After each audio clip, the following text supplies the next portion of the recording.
right, the record button is pressed, the cameras are on, and my man is here, Chris, you heard my lisp come out just 1 minute into the podcast, 1 second into Andy the podcast. Brady's here. My lisp that I try to hide came out. Chris Barth joins me today. He's a man who's been in the fitness and recovery space for the last 25 years or so. He is a brother from the Modern Day Night Project. We've talked a few times over the years, but you're truly an interesting guy and somebody I aspire to get to know more, closer to. You've been a big supporter of the podcast since, I want to say, day one, and deeply appreciate you and all the encouragement that you send me. And Chris, it is an honor to have you on the show today, my man. Thank you, my brother. It's so good to be here. And like you said, I've supported you since day one. Big fan. You were one of the OGs from class 1.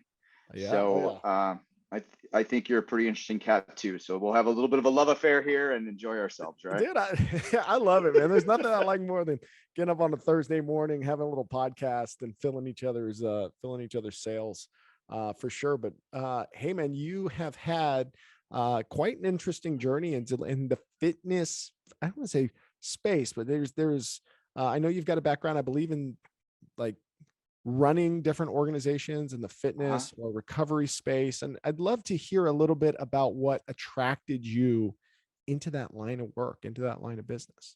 Yeah, for sure. So when I grew up, I was a little guy, still a little guy. I'm a whole 5'6". So, but I was really small and got picked on a lot. And then I had an uncle who reminded me of Steve McQueen, the old actor from the 60s and 70s. I was like, damn, I want to be like that guy. And he lifted a lot of weights. And so I started getting into fitness because I didn't want to get bullied anymore.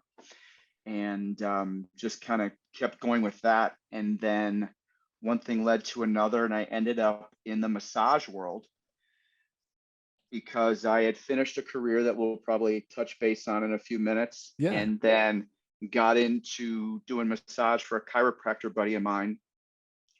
And then that took a whole big arc, did massage, did facials and aesthetics and stuff like that. And that took me through a big chunk of my professional career working with resorts and with one franchise in particular, Massage Envy.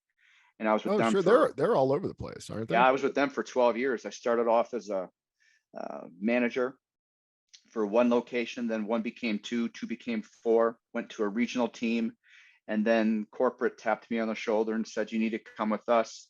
When I finished with them, I was the director of operations for the Northeast. So I oversaw 326 locations. Oh, wow. So I was traveling all over the place, helping those franchisees get better what they do, understand what these weird people in the back do, and how do you communicate with them, right? Yeah. So it was pretty interesting. Dude, I love it. And you dove into it was managing franchises, or were you doing some of the massaging as well? Like help me understand your role. So before I got to Massage Envy, I was in the resort. So I lived in Wisconsin, born and raised there. Some of my buddies moved to Arizona. And in 94, there wasn't a lot of opportunity to do massage in Wisconsin, Wisconsin. Yeah. So they moved to Arizona and they showed me all these amazing resorts. And I said, dude, I've got to be a part of this. So I started off at resorts as a cabana boy because they didn't want to have a male massage therapist. So for 3 years, I was working as a cabana boy at a resort, which wasn't too bad. And then finally they said, everybody's out sick, so you're in. And then I never left the room. Oh, I love it. Yeah. Yeah. And then after I got out of that, I became a personal trainer and opened my own gym for a while. Yeah. And so I had that trajectory for a bit because I've always been into fitness. It's always been about health and wellness, as you said, and wanted to dig into that piece more. And so I became a personal trainer, opened my own location, recently sold that. And now I'm still in the fitness industry, but I'm back with a franchise and I'm having a blast. That's a beautiful thing, man. I love those trajectories of just kind of navigating the space, finding opportunities, exploring those opportunities, kind of you've got kind of this like interesting expansion as far as management, then contraction as far as Yeah. entrepreneurship, and now an expansion. So your perspective is constantly kind of growing and changing and scaling around that. I'm interested, like, you clearly have an itch for entrepreneurship. Mhm. Like if you were running your own gym in Wisconsin, like what moved you away from a corporate entity to say like, hey, I'm going to go and do this on my own? Or were you a franchisee of a corporate entity? Like how did that work? Yeah. So I really didn't want to open my own. I wanted to work for other people because I felt like I could do the most help. Like when I was with Massage Envy, I could help those that owned franchisees, right? So Bedros Koulian, who Yeah. we both know very, very well, he always talks about the entrepreneur and the intrapreneur, right? And so I thought, well, maybe I should go the entrepreneur route and went into it. I enjoyed it, but I find more fulfillment when I'm able to help others better. And I feel like I can help others better working for a franchise because I can help a bigger space than I can in owning a location, if that Mm. makes sense. Yeah, yeah, it makes So perfect sense. it's I like the structure better in that because I feel better as an intrapreneur. So I own the space that Beatrice allows me to play in. Yeah, And then I just blow that up from my past experiences. Now bring them here to Fit Body. We're gonna move the needle on this one big time. dude, I absolutely love that, man. I absolutely love Thank you. that. And Yeah. I think one of the themes that I'm pulling out here right now with you is just like personal growth. I mean, what I Yeah. know about you as a person is somebody who is always willing to have that conversation, always willing to have that, hey, what are you doing? How are you doing it? How are you leveling up right now? How are you getting better? Yes. 1% better every day, and those types of things. Um, I'd love, like, for me, I was always growing professionally, but I spent a lot of years where my professional growth outpaced my personal growth. Yeah. And at some point in time, that scale, like it just tips, right? If you put too much into Right. your personal life starts to go to shit. And it definitely happened to me. Have you always been somebody who's feeding both of those animals at the same time? Or is it one of those things where you had to have an epiphany like me? It's like, oh, I'm off kilter. Yeah. Great question. I always wanted to be. So I would always watch the motivational things and I would always want to get better. I always believed in myself, right? But as we talked about earlier, I got bullied at school, I got bullied at home. And so those toxic pieces come in and you start doubting yourself. And then to your point, I was able to grow a little bit professionally and I always wanted to, I didn't want to stay in one lane, obviously, as you can tell. I Yeah. like lots of different lanes because I want to experience everything and anything. But then I did have an epiphany like, okay, it's time to put the idiot away. It's time to really grow up and start mastering things, right? And it really came to a head with the project, really has flipped that switch in more ways than one and continues to. Dude, I cannot. You just said a phrase that has me so lit up right now, which is it's time to put the idiot away. I have that is so simple and it's so easy to relate to, Yeah. but holy shit, it says a lot, man. What is the idiot? Like what is the idiot? Because I know mine, man. I know what my idiot is for sure. But I want to know for you, like what is that thing that you put away? Just who cares? It was just going out, being crazy, Yeah. you know, not worrying about more of myself and just what I'm doing and not about how I'm representing myself. How am I coming off to other people? Yeah. Am I leaving people better than I found them? And do we ever stop doing that? Not really, even though we've been through this. I mean, there's still going to be conversations and relationships you're like, oh man, I could have done that Dude, better. But at least you think about it now.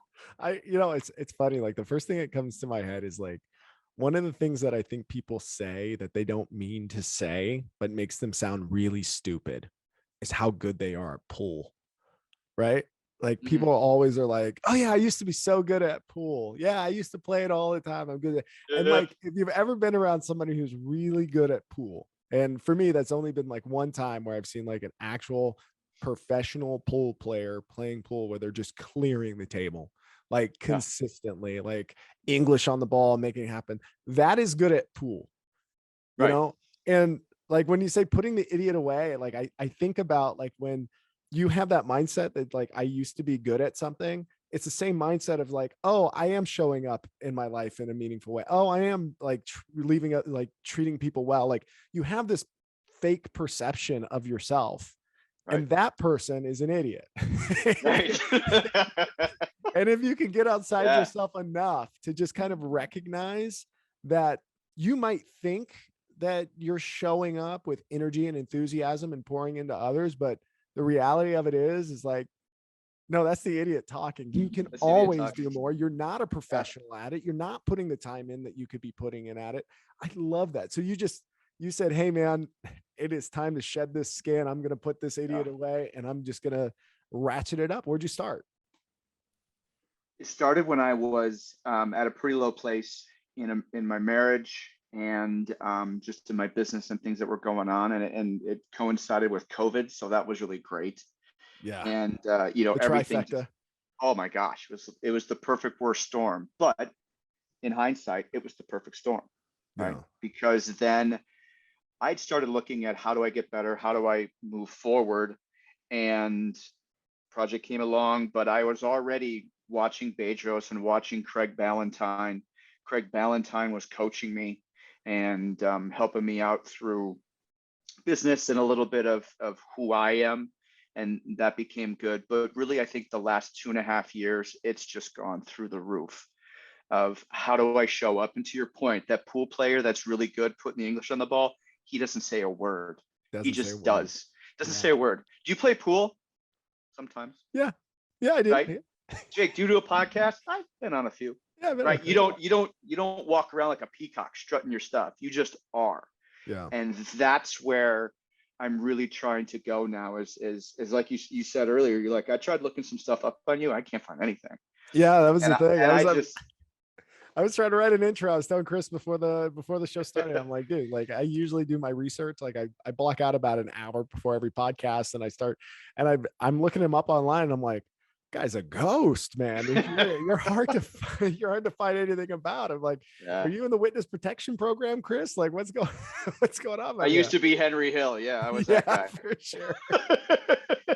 Dude, we mentioned the project a couple times, and for people who are Yeah. listening, most folks have heard me talk about it. I've had all 5 project instructors on this podcast. A lot of my Yep. guests, as no secret, are modern day night project brothers. I love getting to know those folks more, just like yourself, Chris. Mm-hmm. I love Mm-hmm. the stories, and the reason that I have so many project brothers join me on the show is because they are men who have come to a point of reflection, who Yeah. have come to this that typically all have a burning desire to continue to level up and to get better and to grow their perspective and to impact others' lives.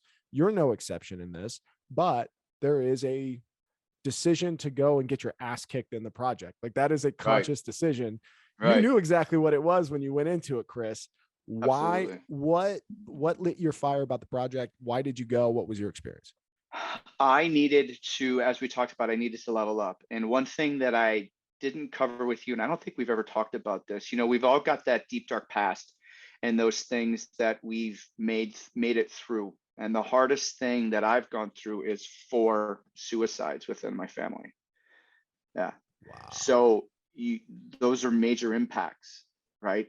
How do you move through those things? And how do you go through all sorts of different blame things, and there's still a lot of residual that goes with that. But I knew that I needed to level up, and I was my marriage was going to hell. I've gotten divorced in the last few months, last 6 months. Yeah. And so I'm starting now to live that life, but it was hard, and I needed to change who I was. I needed to show up the way I knew I wanted to because I was going down a dark path. Mm. And the idiot was going to come back out. and Yeah. I was trying to put him away, right? Right. Taming the idiot. Taming the idiot. And so I talked to instructor Aaron at first, right before COVID, and I choked at the price. Then I got through COVID, following what Bedros did for Fit Body Boot Camp with the gym that I had owned to keep it open. I Yeah. stayed open. And then I was like, all right, if I made it through this, now I need to take care of me because I'm struggling. So how do I get better? So then I went and, excuse me, I graduated class 6, Yeah, you did. 2020. First of the big classes, we had 12 guys graduate, and it was rough. I mean, Yeah. I was Was prepping, was and Abe I Abe Abe Abood Abe was was in in that that. class. Yep, Okay. Abe's in my class. Yeah. Abe's our buddy out here in Boise, Idaho. Shout out to Fit Body Boot Camp North Meridian. Yes, That's sir. Abe's. Yep. And hopefully we'll get a couple more for him. Mm-hmm. So, and now you got Matt Schneider, instructor Matt's back up there living Dude, in Eagle. I've known Matt for a long time, man. I Yeah. knew Matt before I went into the project. I used to do Brazilian jiu-jitsu with him. And I'm looking forward now that he's back in kind of the Boise Eagle area to hit the mats with him on a regular basis. So yeah, we're starting to have a little growing project contingency family up here. there. Yeah. Matt's a stud.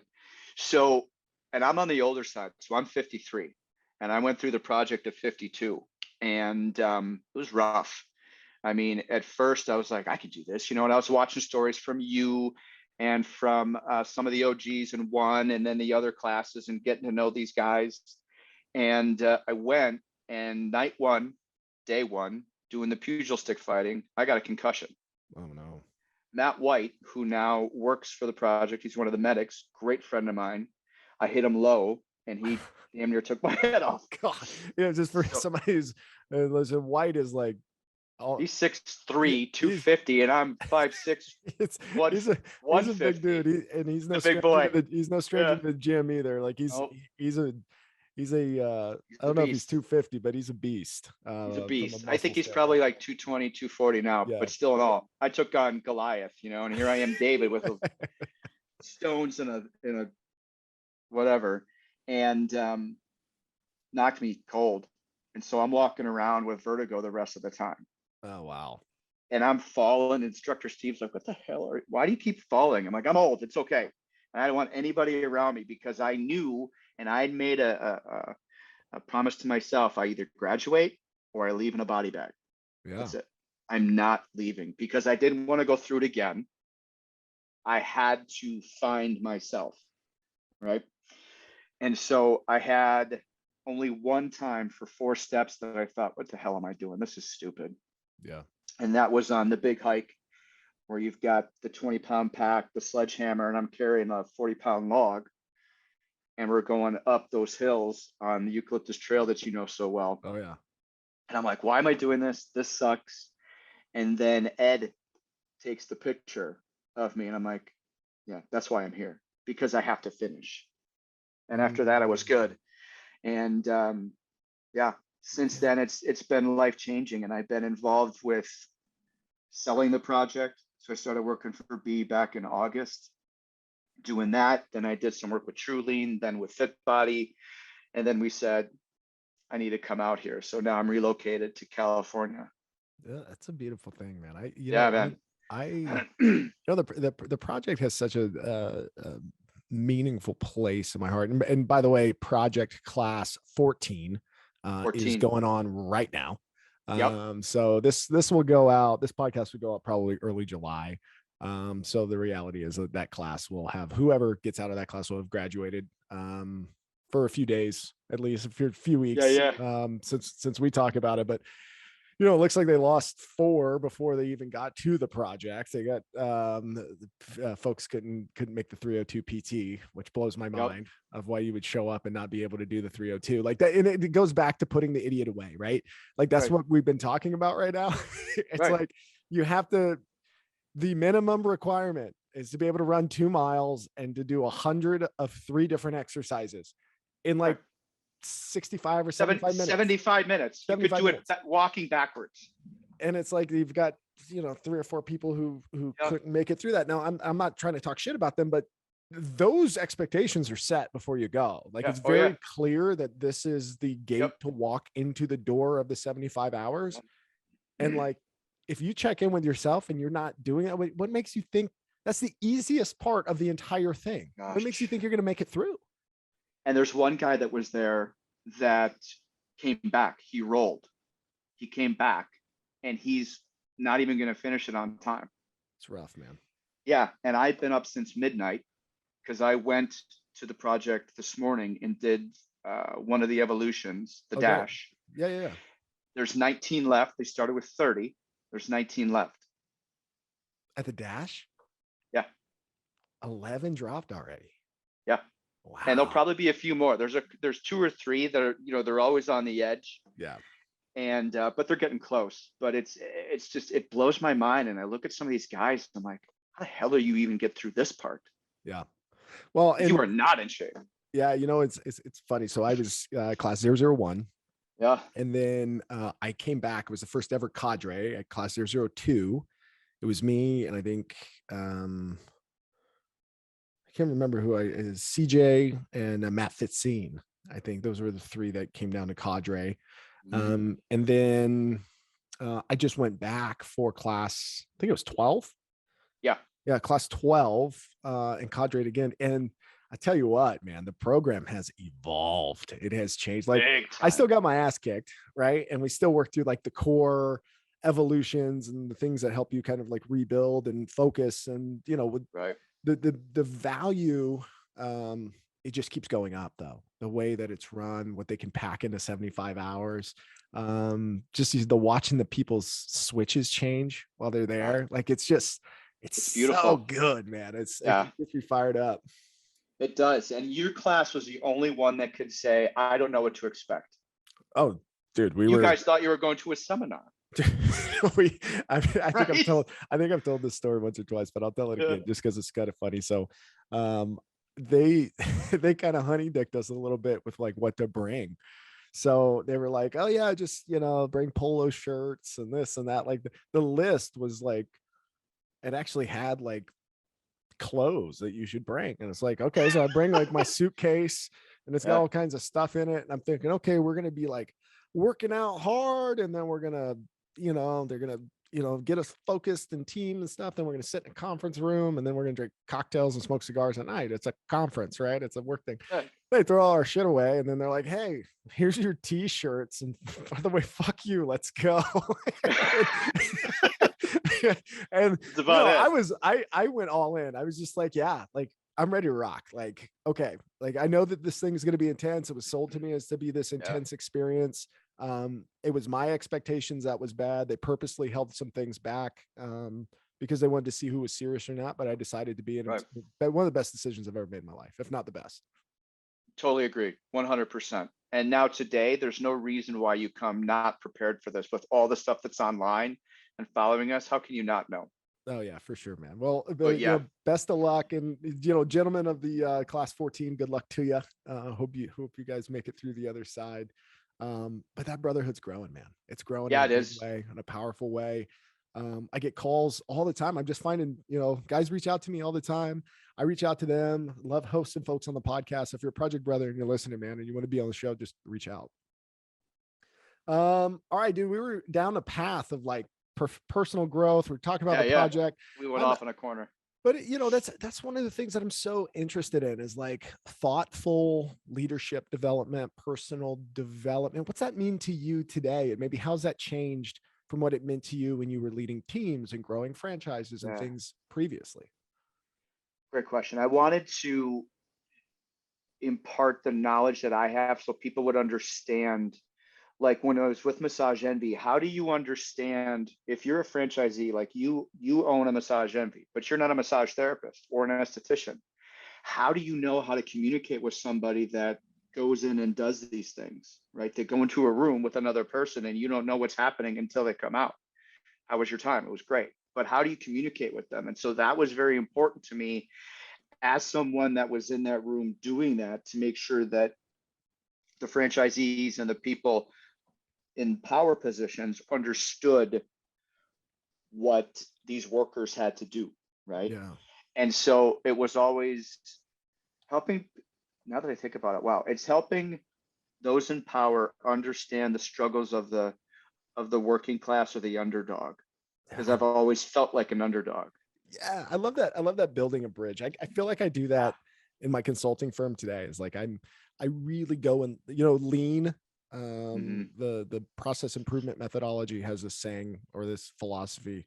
I'll butcher the Japanese. It's like Jinsei Jimbustu or something like that. But really, all it means is like go look, see, go to the Yeah. shop floor, go to the place that the work is being done, and ask some freaking questions, Right. and then go back to the people who are making decisions and then tell them what is happening. Right. And it's amazing how that gets dropped all the time from business. It's just like clear communications and setting expectations. And so Yeah. like when we talk about how that happens, like what do you look for? What do you like? How do you start those conversations with those frontline workers? How do you build trust? Well, when I was with Massage Envy, it was easy because I would say, "Hey, I'm a therapist, I'm an esthetician, and now I'm in this role. So let me help you. What's going on? What do you need? Because I'm in a place of position now that I can tell them what you need. I already have a pretty good idea, but let me hear it from you, right?" So Yeah. that was that I could do. When I moved into being a trainer and where I am today, I've been in the shoes of an owner. I've been in the shoes of a trainer, so I can understand what they need, want, and desire. And so now being with headquarters, I can say, here is what we need. Now we're very fortunate at FitBody to have the CEO who is an owner. And right, so he owns a location. That's Bryce Bryce, Henson. right? Bryce, yeah, Yeah. Bryce Shout owns a out to location. Bryce. What a savage. Like, dude is a What a beast. stud. I would go right off I'm a cliff for that I guy. gotta I gotta reach out to him sometime in the fall and try to get him on the show, man. Because I'm sure he'll come on because Oh, we've talked a few times. But oh yeah. what an intense, energetic, awesome guy he is. Yeah, and his brother Barrett is just as cool. I mean, that guy. I work with both those guys very Yeah. closely. They're amazing, and so you want to help them, and you want to do different things. And so now it's understanding how some of these franchisees are struggling, and what can we do from HQ to help them, Yeah. right? So it's all about helping others, and that's always what I've wanted to do is help others figure out their path and do the best they can. And now post project, it's having empathy and understanding others, like why are you the way you are, and how can I extract information from you to help this person understand your why, so that there's a deeper connection and a deeper understanding, right? Because normally it's just in the ivory tower, they don't know what we do here on the ground, Yeah. right? You've always heard that from corporate and different jobs you've had. The boss never knows because he's always in his little perch, right? But here we've got somebody that lives and breathes in the ground, on the ground. Mm. But then also those that are farther away, they know who he is, but they don't know what he is, or really intimately. And so for myself and some of the others that we work with, to be able to go out and help those folks understand, this is the why. Now what's your why? Now let's put the two whys together, and can we together make those two whys work, so that you understand what FitBody's why is, and I understand what, say, Abe, our brother Abe at Yeah. North Meridian, what does he want to do? Now let's fit the two pieces together, and now we have success. Mm. Well, and then, you know, one, we can look at this from the standpoint of the business owner, the franchisee, or, those types of Right. things. Also, it's like the fitness space in general, Oh one, yeah. has gotten crowded. Two, there are a lot of, um, I guess people have a lot of options today. Mhm. And one thing that I find about options is that a lot of times it makes people emotionally limbic. They end up not picking an option, not moving forward. I Yeah. think choice is a curse. It's also like it's definitely a benefit, but it's also a curse when you don't know exactly what you want. Kind of what you were saying earlier is like, let's come together and figure out what you want and what you need. I'm interested, kind of twofold question here. I think one Okay. is you've had your pulse on how people who are purchasing fitness, like something in that world, you've seen that for the last 20, 25 years. Has something changed there post COVID, modern environment where the expectations are just a lot different than they were 15, 20 years ago? And then two, as somebody who's been running fitness companies and now Yeah. supporting individuals who are running a franchise. Has that mindset had to change as a result of the times? I'd love to just tap into your experience here. Yeah, definitely. I mean, so many different options. The big boxes, the small boutique gyms, the boot camps, the UFC places that you can go and train, right? The CrossFits and all these. You can have trainers come to your house. You can go to their house. You can train out in a parking lot. It's a It Dr. never Seuss ever book, ends. man. It is, man. It's like, oh my gosh, who's who in the zoo It here? used to be, it used to be go to the gym. Right. Yeah. And so what you're seeing now and what I'm seeing, and I've got friends that own big boxes and I've got friends that own multiple boutique styles, right? And they're saying it's all switching. So it's not as much the big box. They need to be led. I want to know what I'm supposed to do. So now what I'm seeing is people want to connect. They need a connection. They already know their reason, but they need somebody that's going to care, not just a turnstile, right? Here's your key fob. Go into our gym where we've got 45,000 square feet. It's all purple and yellow. And don't forget to, not wear a tank top or I'll hit the lunk alarm or whatever the Yeah. case may be, right? And here's a pizza. Here's a pizza. But yeah, I'm talking let's shit. all I get shouldn't talk shape shit. together.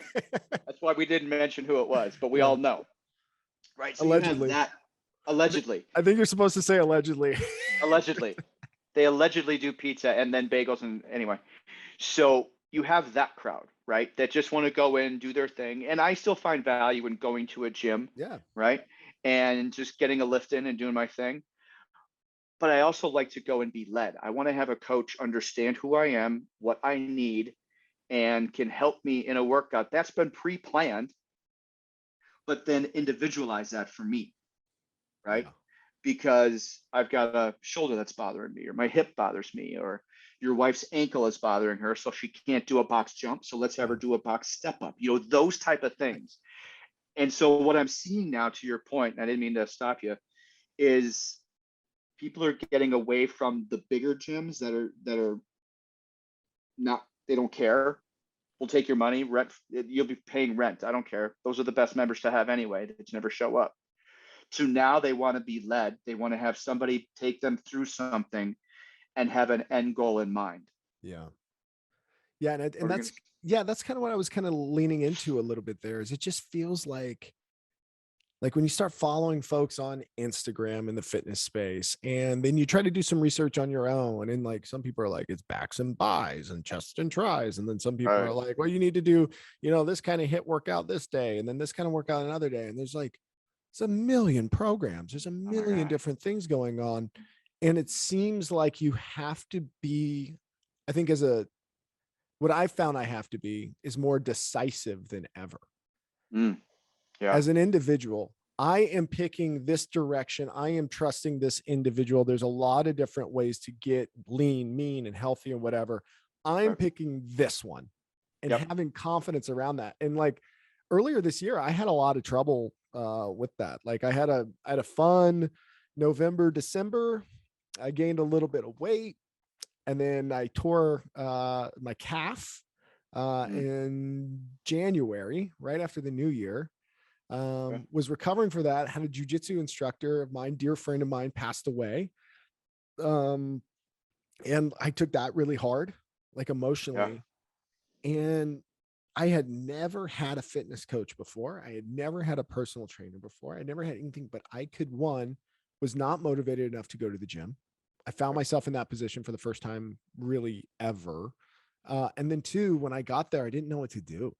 Like I just felt so overwhelmed because I've done a lot of different things. And the times that I would go to the gym, I just wasn't getting results, or I was frustrated, whatever. So I signed up for Battle Ready.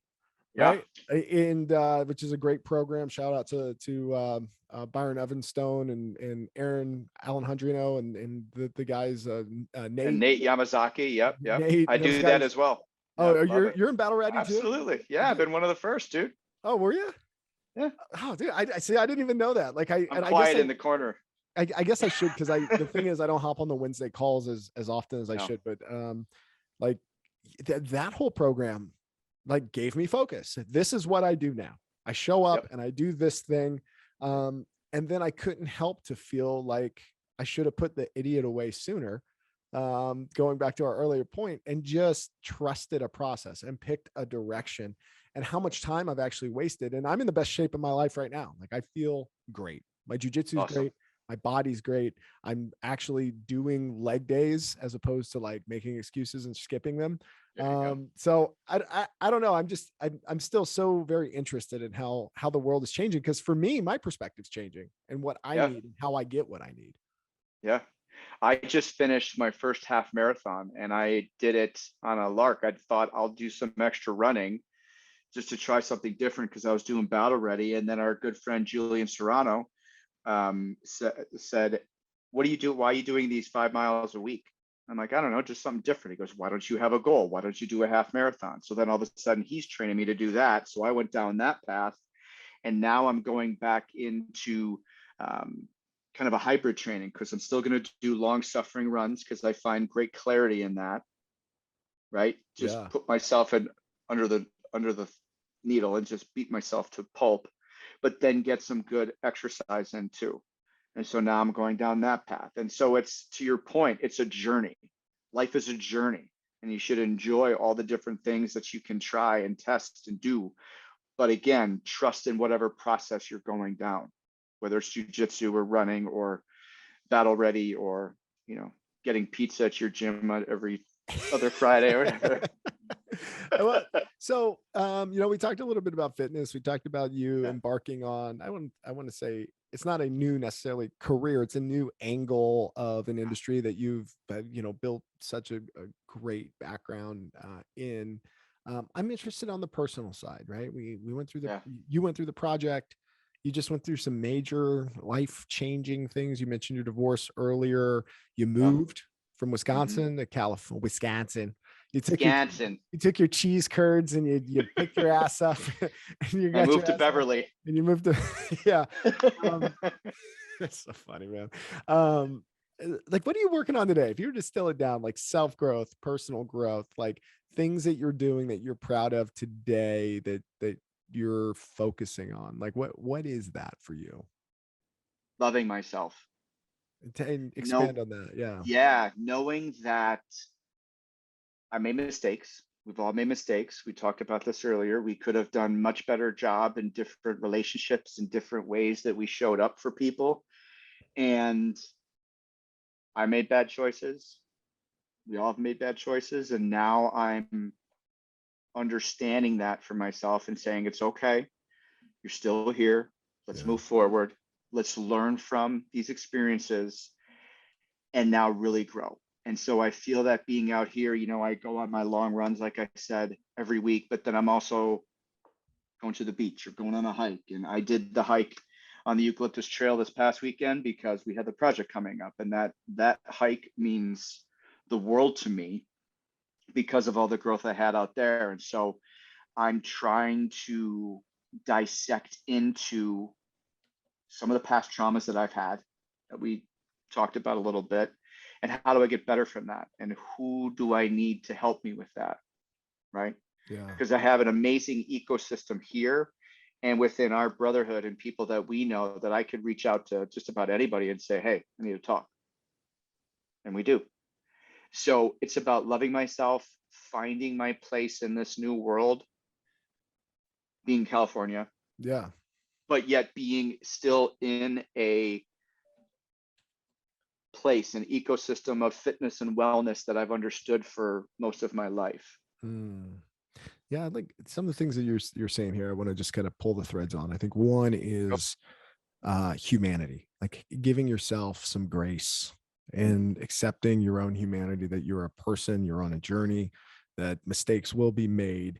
Somebody once, and I wish I could attribute who said this to me, but we were talking about forgiveness, Mm-hmm. and we're like, I've made some mistakes in my life as well. And like, I'm pretty hard on myself as far as like forgiving myself. And it's something I don't do very well. And I was pressed by, gosh, who the hell? I don't want to attribute it to the wrong person. I was pressed by a friend of mine. Um, and I'm sitting here explaining how I have a really hard time forgiving myself. And they're like, well, how do you forgive others? Like, do you genuinely forgive somebody if you say, hey, dude, it's okay?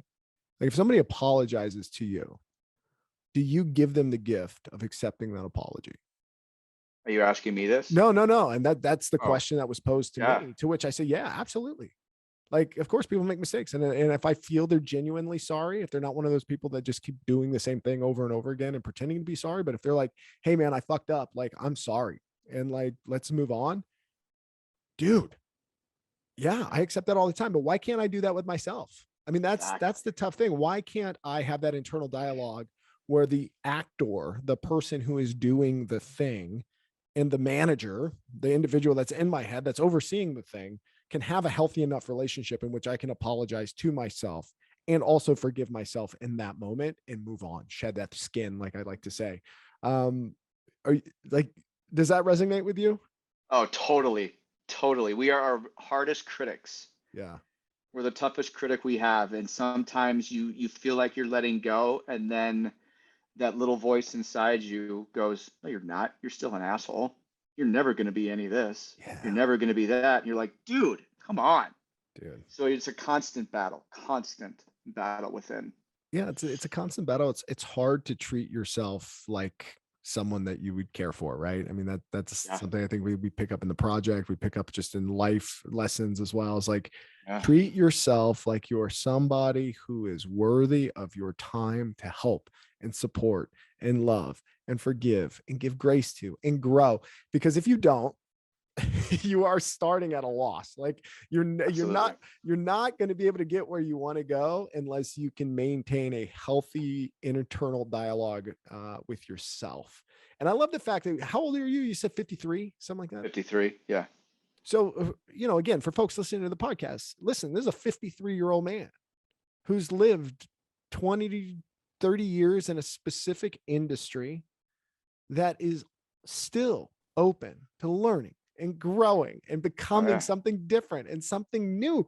And what a gift that is. What an important thing to give ourselves an understanding of, is that if you're listening to this and you're 50, or if you're listening to this and you're 30 or you're 15, you're always going to be on this path. As Yeah. long as you want to be. Yeah. Absolutely. Yeah. Absolutely. It's always about growing. You're never enough. You're never going to be perfect, right? Yeah. That's the lowest. And we heard that at the meetup in Vegas last year, not this past one, but the one before, where that gentleman came up and he said, perfect is the lowest common denominator. Do you remember that when that Nick guy said that? Mm. So Nick was the gentleman that had quite a few handicaps, where he Oh yeah, was, yeah. Synthesasio or whatever. yeah, Yeah, absolutely. He's got no legs. no legs, He's one got arm with two fingers. yeah, he's got one arm with two fingers. Yeah, He was up on a table. I he actually was on it. I've reached out to him in the past. I'd still love to have him on the show because What a beast. what a beast. Oh, What a beast. best. Yeah. And he said, and I took this, I'm like, oh, I mean, it just blew my mind. He's like, perfection is the lowest common denominator I because you forgot. can never reach it. And I was just like, dude, I that's forgot it. he said that. Perfection is Yeah. the lowest common denominator because you can never reach it. Wow. Yeah. Right. It's so good. Yeah. So yeah, it's always about learning and growing and bettering yourself. That's Okay. it. So through the lens of that, you are you today, and you're sitting down with 21-year-old Chris. What is your advice? What is your advice for 21-year-old Chris? Wow. Um, put down the illegal substances. There's one. There's one. There's one. You don't need that. You're good. Um, you're gonna go through some shit, Yeah. and you're gonna come out the other side, battered, bruised, bloodied, but you're still here. And trust the process, because the best is yet to come. You're still growing, and never stop growing. I love it, man. I love that. So then, hey, what's the future look like for you? What are you excited about? What are you fired up about? What do you got going through the end of the year at least? The end of the year is just really digging into creating this new life here in California and getting out and enjoying things and enjoying myself. I got a lot of great things that I'm doing here at FitBody that I'm super excited about. to help others and really lift this business in a whole different light. And just enjoying the friendships that I have, nurturing those and the ones that are to come. Good, my man. Good. How's that? That's beautiful, man. That's what, that's what it's all about. What I'm excited for through the end of the year is, dude, I just lost a big contract. That's right. I just lost a contract. I thought it was a no brainer. I was like, man, I got this thing. Awesome. Love the organization that I'm working with. My primary customer, and then they have a company that they own that could receive some services. And I put a statement of work out there, and it just didn't, at least at this time, it just didn't connect. And so we're still kind of working through that, but it made me reflect a lot on how I approach what is success and what is failure. And I'm enjoying through the end of the year of redefining what that means for me. It's like, is one contract really success or failure? I don't think it is. I think it just opens up doors, and there's so many other opportunities. And I used to take that stuff so hard. So I'm so proud of myself for like just being able to be in the moment and just kind of flow with it a little bit. But through the end of the year, I think I'm really reflecting on, whatever version of Jake I am, whether it's like 4.0 or like 2.1.5 or like however you version yourself, like wherever I am today, like what does that person really want? And is that truly in alignment with the start of the year or the start of last year? Because what I'm finding at this point in my life is that the clock speed of how much I change the things that I want, or like the means of when I get them, is actually condensing. Like it's going faster and faster. Like the more that you start to see opportunity, the more that you have to take a step back and wonder if you have to change course, or, and so I'm in a really fun flow of life with that right now. But I think it's just nothing but optimism and energy around it. That's awesome, brother. And you when you do that, you have that for your wife and for your kids, and you're able to really enjoy what's going on with them. And that's awesome, because when you can show up for them, even when you lost that big contract, that's the important stuff. It's a beautiful thing for you, man. Yeah, bro. Well, hey, we're starting to wrap up on time here. What stones did I not uncover, man? Is there anything missing here, Chris, that you were maybe hoping to talk about or touch on today? It's funny, when I had thought about it and we talked about it in Vegas, I'm like, oh, I know what we want to talk about. And you're like, whoa, bro. I'm just going to ask you a few questions and then we're just going to free flow. And I'm like, well, but I really want to hit on this and I want to hit on this. But then as we've gone through this conversation, no, I think we've hit everything. And I'm just thankful that I got to finally be on the Jake Blanchard podcast. And I forgot to wear my shirt this morning, but I thought I'd wear something nice for you. But no, dude, this has been a pleasure. Dude, well, Chris, again, I cannot thank you enough. Some of the messages that you send me personally, whether it be a text or whether it be a DM on Instagram or whatever it is, of just really being a kind human and really supporting what I'm trying to do here as far as shifting my perspective, bringing interesting people on, making a commitment to do this off the side of my desk, trying to be consistent. Sometimes it's really hard. Even recently, I've had, last 2 or 3 months, I've been a little more inconsistent about posting every single week, like I have been, and those types of things. But I can tell you just those couple of messages here and there from folks like you and other folks who outwardly support the show, just, it makes all the difference. It means the world. I can't thank you enough, Chris. My pleasure, brother. Thank you for having me on. Keep being a beast. Proud of you, dude. Likewise, brother. Hey, looking forward to the next time you and I get to spend some time together, my friend. And we'll talk soon. Cheers. Thank you, my man. Cheers.